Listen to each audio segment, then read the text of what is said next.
بسم الله الرحمن الرحيم.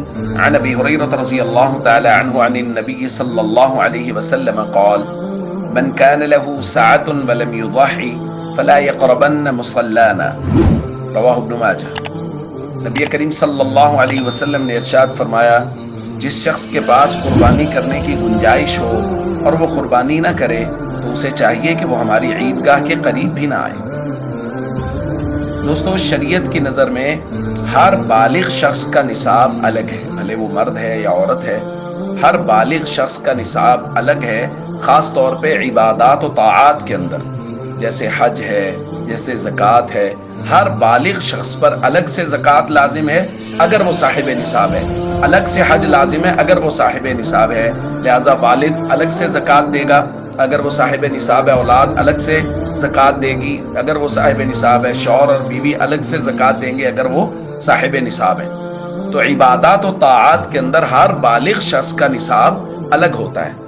تو قربانی بھی چونکہ ایک عبادت ہے، ایک طاعت ہے، اس لیے اس کے اندر بھی نصاب ہر شخص کا الگ ہے، لہٰذا گھر میں جتنے شخص صاحب نصاب ہوں گے ان سب پر قربانی کرنا لازم ہوگا۔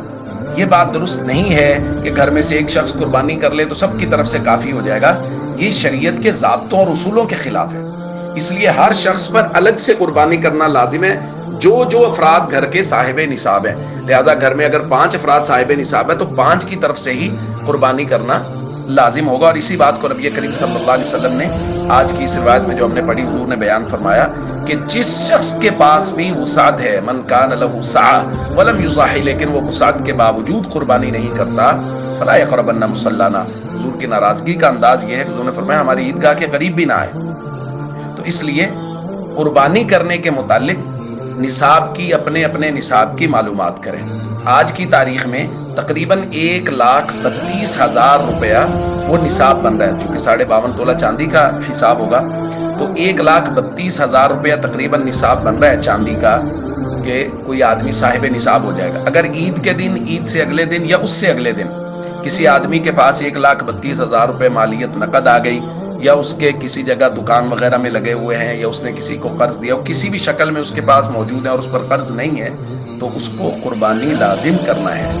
لہٰذا محبت کے ساتھ قربانی کیجیے، اپنے نصاب کا علماء سے حساب لگوائیے۔